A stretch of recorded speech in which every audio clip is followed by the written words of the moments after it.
is setting and achieving realistic goals. Take it away, Tom.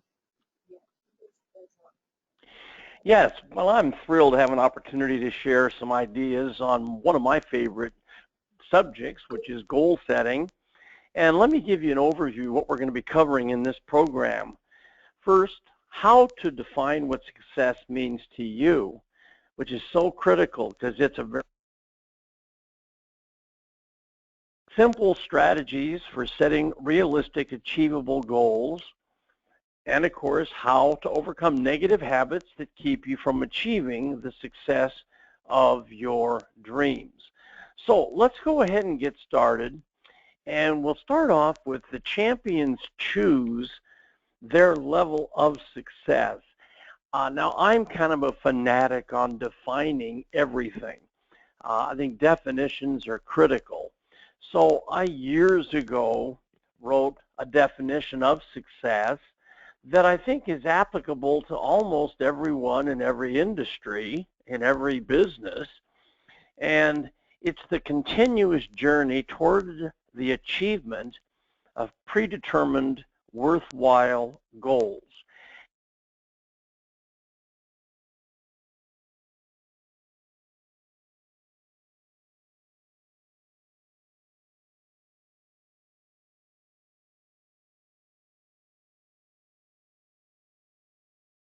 Focused on achieving more, achieving goals. And also, I think it's got to be predetermined, and that basically means we have to have the goal in writing, and it must be worthwhile, meaning your self-esteem, self-image must be worthy of achieving it. So that's the definition, and let's go over a couple key points here. Number one, it's not just the process of setting goals that's critical, but the achievement of them that matters. And of course, number two, the most important thing to remember when setting multiple goals is to have balance among them. In other words, you've got to be real careful as we set goals that we don't create conflict in our goal setting. It would kind of be as just a very interesting concept. If I were to write down a goal of I'm going to have the best financial income month of my entire career, and my second goal is spend more balanced time with my family.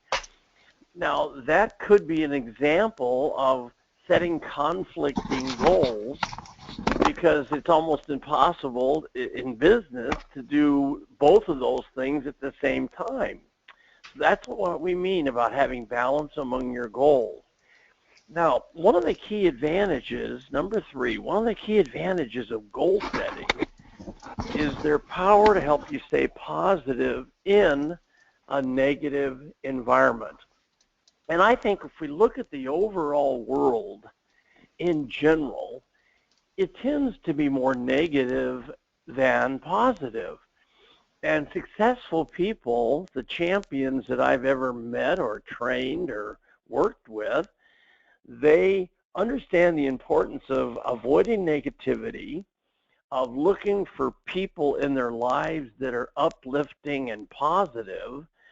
And this is something that the successful people I've met really strive for.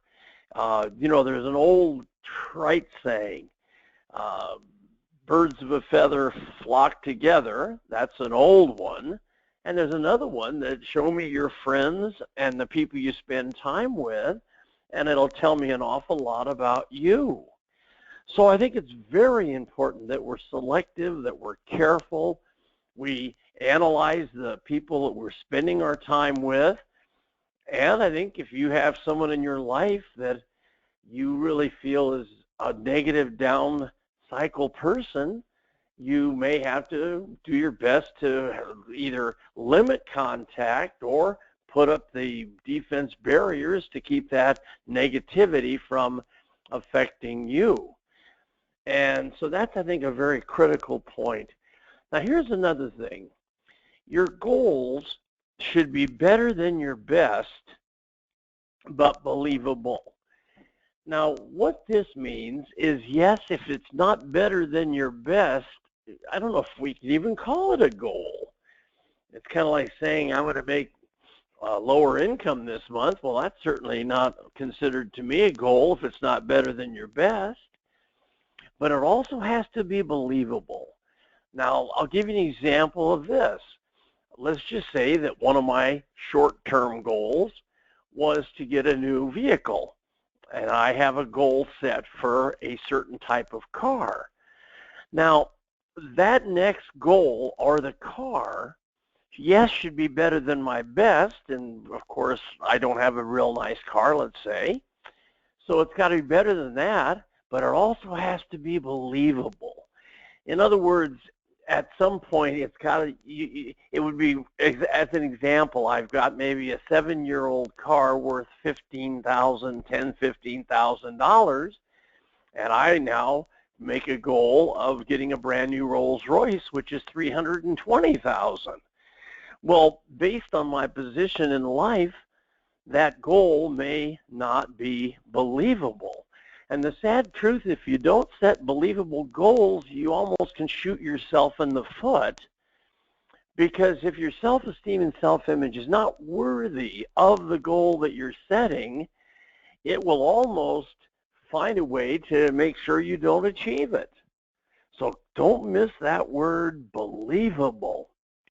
Now, here's 6 points that are very, very important. Your goals must be clearly defined. Now, years ago, a man said a little sentence to me. He said, Tom, to be terrific, you must be specific. And of course, if you listen to that, in a way that's saying your goals must be clearly defined, very specific. They can't be nebulous. Nebulous goals will have nebulous achievement. So the average American, and I hate to say this, spends more time planning all the clearly defined details of their 2-week vacation than the clearly defined details of their short-term and long-term goals. So very important that we define clearly what our goals are. Then, of course, number 2, they must be vividly imagined. Now, I think the best way to demonstrate vividly imagined, if at all possible, you need to have some visual of the goal. It could be a picture that you have on your bathroom wall that you look at while you're getting ready for your day to not only psych up and get adrenaline pumping for the achievements of the day, but it's, again, vividly imagining it by seeing it. I know when I really was brand new at this whole process of trying to achieve success and goal setting, I would take pictures. If I was going to take a 2-week or maybe a 1-week vacation in Hawaii, we would pick out the resort, the island.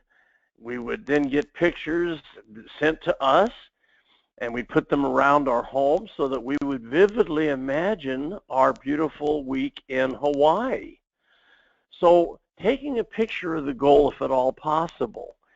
I know this is one thing I did when I was very young. I rented an apartment and wanted to someday buy my own home. So I went out and found the home I thought I would like, and this is back when we just had Polaroid pictures. But I took a picture of the home I wanted to move into someday, and that was, again, a way to vividly imagine the goal. Now, number 3, they must be ardently desired. Now, I've had people that I've studied my training go, ardently. I think ardently, the word means you must be very passionate about achieving the goal. In other words, I have a burning desire, it's ardent desire, to make sure I'll do anything in my power to make sure if that goal is committed to in writing, that I'm going to achieve it. And again, number 4, be committed to. You got to make a commitment to put in the time and effort if you set the goal. And then, of course, number 5 is where many people drop the ball, as I kind of mentioned earlier. It must be in writing. It can't just be verbalized. It can't only be visualized. If it's an amount of money for your long-term goal of income, it's got to be in writing. If you want to set a goal as to how many closed transactions you're going to have for this next month, it's got to be in writing. And it has to have a deadline. Number 6, a deadline. When the date will be that you will have this goal or achieve this goal. And then, of course, our next concept, which is, again, very important, there's 2 types of goals we have to constantly consider. Number 1, we have what we call short-term goals. And I, over the years, found that my short-term goals should be 4 of these a year, and they're no longer than 90 days. That's short-term. And then, of course, your long-term goals, number 2, I even call them the life's blueprint. Now, think about that. Right now, the building you're sitting in, the structure you're in, it was built after a man saw it in his or her mind and then put it to paper in an architectural rendering. Every square inch was engineered, and then they built the building. Well, see, that's kind of a blueprint, and I think we need to have what we call our life's blueprint. And then, of course, begin by clearly defined picture of what you want in 20 years. Now, a lot of this discussion depends on your age and where you are in your life today, but I always tried to throw myself out, first of all, 20 years as to my goals. Then I'd cut that in half to 10, cut that in half to 5, break it down to 3, get it down to 1 year, and in a way, that was a blueprint of my long-term success goals. And the next concept is very important. Your personal accomplishment and status symbol goals should be carefully thought out. Now, by that I mean, we talked about a car, getting that as a possible goal. Well, it's a status symbol to drive a new vehicle, which is wonderful, shows the world that you are achieving and so forth. It depends on your goals and desire, what kind and year and make and model and so forth. But it's got to be carefully thought out. And notice, create your own life blueprint for long-term success. And here's again the example. Work backwards from 20 years, 10 years, 5 years, 3 years, and 1 year, breaking your 1-year goals down to months, weeks, and days. This shows you how to plan your time today to move forward towards their achievement. And of course, you can download a free copy of my life's blueprint at http://www.tomhopkins.com, and then go to our free resource page, and that you can find that, and that'll give you some great free resources, which of course our life's blueprint is an example of that. Now let's look at the next heading. Set long-term goals to live a balanced life by achieving total fulfillment in 4 areas. And I believe that a totally fulfilled human being is a person that has achieved all these 4 areas in their life. And so let me go through them. The first is emotional stability. Now, I call that being happy most of the time, which of course that should be one of our goals.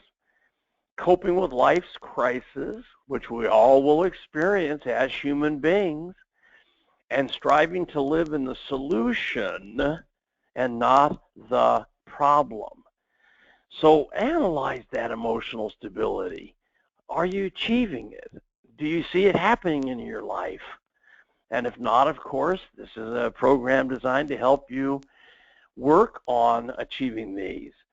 And then, of course, our next area is very important, and that's physical fitness. I call physical fitness goals striving for moderation in all your choices and habits. And this includes avoiding and limiting and controlling and having moderation in what I call the bad cats. And I use this acronym CATS, C-A-T-S, because it's kind of a fun way to remember them.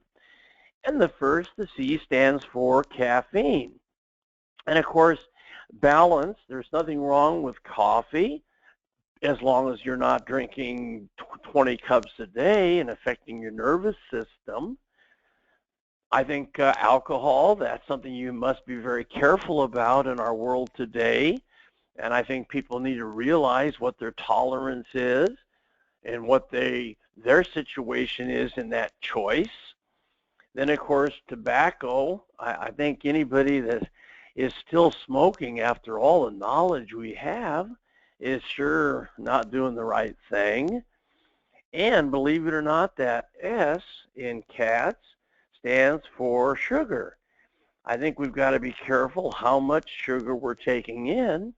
And of course, studies have proven that as you do age, you've got to limit the amount of sugar because it does have an effect long-term now on how you will age and so forth. So keep the bad cats under control. Very good advice. Then, of course, our next area is spiritual fulfillment. And this is a very personal value subject, but it's one that I think needs to be discussed. This is a very important part of my family's life. But look what I've written here, searching to satisfy your spiritual needs. Realizing this truth now, that if what you believe in doesn't make a difference, then it doesn't make a difference what you believe in. And that's important that you search for that as well. I, of course, have special people. I've had them in my life. Billy Graham was a very, very important person in my life. And then I think today the new up-and-coming Billy Graham is Joel Osteen. And I think that he's got a wonderful way of discussing life, happiness, success, and spiritual fulfillment. And I think that's something you may want to look into. He's there at the Lakewood Church in Houston, Texas. And, of course, he's on every Sunday many times now. He is very, very popular. And the next area is, again, something we all need to be concerned about, and that's called financial independence, which, look at the words here, living comfortably, debt-free, off the monthly income generated by your net worth at a given date in time. Now, this is a real good defined definition for financial independence. And if you look at it, you want to live comfortably where you're out of debt, to where you've invested your money wisely, to where, if possible, when you hit your golden years or when you hit those years where you feel you're ready to retire, you can live off the income generated on your net worth at a given date in time. So that, I think, is really wise counseling on that. And on our next slide, you'll see the MIG-AIG chart. Now that stands for monthly income goal, then the annual income goal, and then we have a invested amount and I just took a figure of 5%. This fluctuates, of course. But watch how we set this goal now. If we have a monthly income goal of $4,000, then we have to write down our annual income goal of $48,000. Which, of course, at the 5% annual return is $960. And, of course, this would be over your time period. But by writing down how much a month, how much a year, then you'll show what your net worth will be to generate that. So if my net worth goal at a 5% return is to accumulate $2.4 million, that'll bring me my $120,000 or $10,000 a month. So you may not now want to spend some time after our program to where you now take and what's your financial goals? What's your MIG? What's your AIG? Then using that 5% rate of return, how much do you need to have invested? Then take your annual income goal and divide it by 5% for your answer. Now here are some questions to ask yourself when setting goals. First of all, who are the people in my life that I want to achieve for? Who are the folks that you want to do a lot of great things for in your life? Could be, of course, your children as far as education. Could be your spouse as far as living in complete security. Then, of course, you ask yourself, what do I want to own? And then, what will I invest my time doing? Great questions. And then, of course, we then have to work on shattering the power of negative habits. And negative habit number one is procrastinating setting or acting on our goals. And this is so sad today that there's such a tremendous amount of procrastination in our world. And of course, I have a little definition that procrastination is living in the past, avoiding the present, and thus ruining the future. So we really need to not procrastinate on both setting or acting on our goals. And of course, here's some ideas, three points on overcoming procrastination. The first thing I think we need to do is, number one, we have to just vow to do it now. Live by those 3 words. Do it now. Do it now. Then number two, live by these 12 words. I must do the most productive thing possible at every given moment. I've tried my best to live by that little saying. I have it on my desk. It's in my office. It's everywhere I kind of go to really strive by those, to live those 12 words. And then, of course, number 3 is the famous GOYA. I call this the Goya formula. And if ever you want to work out of any slump, or if you really want to change your whole activity and thus income, just Goya, and that's get off your anatomy. And in getting off your anatomy, getting up moving, you'll be amazed how you'll achieve such a higher degree of success. And then, of course, the negative habit number 2 that we really need to work on is don't fall into a trap of setting goals that aren't ours. And don't set a goal because of what someone else wants, because you won't discipline yourself to achieve it. So that's a very important negative habit that we have to make sure we don't fall into. And then, of course, negative habit number 3 is not including others in our goals. And when your goals demand a change in your availability to loved ones, you'll need to gain their support and understanding. And you might also note, as I've put here, set some other goals that include them in the reward.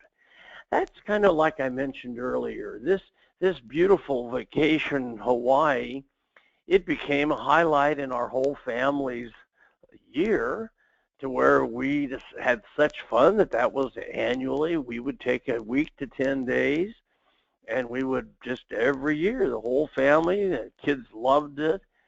It's a great place for a family vacation. So that was one of our big rewards. And of course, there, as I mentioned, we have the pictures around the house where we're all psyched up all year for that fabulous time in Hawaii. Now here's negative habit number 4. It's called hanging on to the past. And I've always kind of called the past a bucket of ashes. And think about that. If you were to want to have a fire tonight, which is a cool, beautiful winter evening, let's say, then you'd need to have fuel to create the fire. And if you said to your spouse, I like to have a fire tonight, and then you looked up and your spouse was bringing in a bucket of burnt ashes, you would say, what are you doing? We can't reburn the ashes. It's over. And that's the same as the past.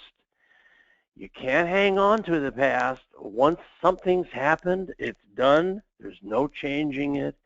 The only challenge is if you mentally go back in the past to something that is negative, you are in a way rekindling the emotions of negativity, which is, again, not something that we should ever want to do. And by the way, just because you set and did not achieve a goal in the past, don't give up on goal setting. Learn from your past and set goals differently for your future. Very, very important. The past is that bucket of ashes. So let's throw it out, live in the present moment, because the present moment is really all we have to fulfill our future happiness and success. Now, negative habit number 5 is setting conflicting goals. This is when you have conflict in the goal setting, and I mentioned it, alluded to it earlier. I'm going to spend more time with my family and have the best productivity income month. Well, in a way, not always, but in many instances, I've just set myself up for failure because of the conflict in that goal. So think about that. Now, also, I do want you to realize that there's a basic truth that many of you that have known me over the years know I try to live by myself. I'm sitting here in my library right now. I've tried my best to suggest and influence people that believe in me and my training, my work, that you've got to do what successful people do. And one of them is most very successful people have a room they treasure in their home. And that room is a study or a library. And it's usually a place where there are books of self-improvement, there are CDs, there are DVDs, anything that are educational tools are held in this room, and that's why we call it a success library. And this reference library is so important that you consider having it. And we decided in this program to give you guys a kind of a special offer on some things that we have. And you'll notice that the first is a very popular CD program of mine, and it's called Balance Your Life. And again, I really stressed it in my talk with you today, but this thing called balance in all areas of your life is very important, and this program will show you on these CDs or the MP3s exactly how to have balance, financial, emotional, physical, spiritual, and it's a much greater in-depth than our short little time we've just spent. And then I also wanted you to have a book. As you know, I'm kind of a nut on books, but this book is the official guide to success, and it's kind of a gutsy name to call a book the official guide to success, but you know why I named it that? I took 45 of what I considered the best books ever written on self-improvement, self-esteem, goal setting, happiness, success, and I decided that most people couldn't read all 45 books, but I would try to take the essence of these books and boil them into this one book. And as you can see, we're giving them at a very special investment to you. Normally, you you'd pay much more than this, but we're going to give you both of those items for only $75, and that's a real nice savings. You can also notice down there next that there's a 45% savings at getting this, the book, that two items for $75. And then, of course, we also want to give you a bonus. As you'll see, the next thing, it says order now, tomhopkins.com/goals. And, of course, you'd use the link in the chat box. And we also have great rates for shipping internationally for some of you that are listening to this message that are outside of our country.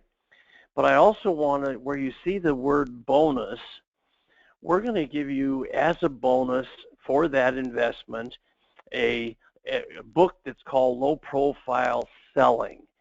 It's a softer, gentler approach to the art of selling, and most of the folks that have ever studied my work, they really believe in the low profile approach as I do. And so we've got this package for you to take advantage of if you want to add this to your reference library. And of course, let me just do what we always need to do whenever we do a presentation. And that's whenever we are done, we always try to do a brief little recap. So I think the best thing to do is recap the fact that you have the 4 areas in your life. You have the emotional stability, the physical fitness, the spiritual fulfillment, and of course financial independence. Spend really time between now and getting ready for another great year, spending time talking with your family, analyzing these 4 areas of success. And I think when you do that, also realizing that when you set your goals properly, you're more likely to achieve them. And so again, I hope that you'll take advantage of our special little offer. If you want to know more about what we do at Tom Hopkins International, you can, of course, go to our website, tomhopkins.com. You can go to our blog, and you'll see all of our products, our books, our CDs, and something that might be there for you. And by the way, if you are a manager and an owner joining us right now, you may want to consider getting something of our training educational materials as Christmas presents for your people. I know that's what I did every year. I wanted to try to give my salespeople, when I was in management, I wanted to try to give them something that was self-improvement oriented so that they would not only get a Christmas present from me and the company, but they'd also have something to have a better life, more success, more achievement, and more happiness. So you may want to just consider that, and if you did, that would be super. But anyway, let me just say this, that I have a chance to share these few minutes with you. Thank you for believing in me. Thank you for having over 1,000 folks spend time, and I hope the ideas I gave you help you have a more successful, a happier life. And so hopefully I'll see you out there on the seminar trail. And so happy holidays to you, to your family, and let's make this next year the best year we've ever had. All the best. Thanks so much again. Bye now.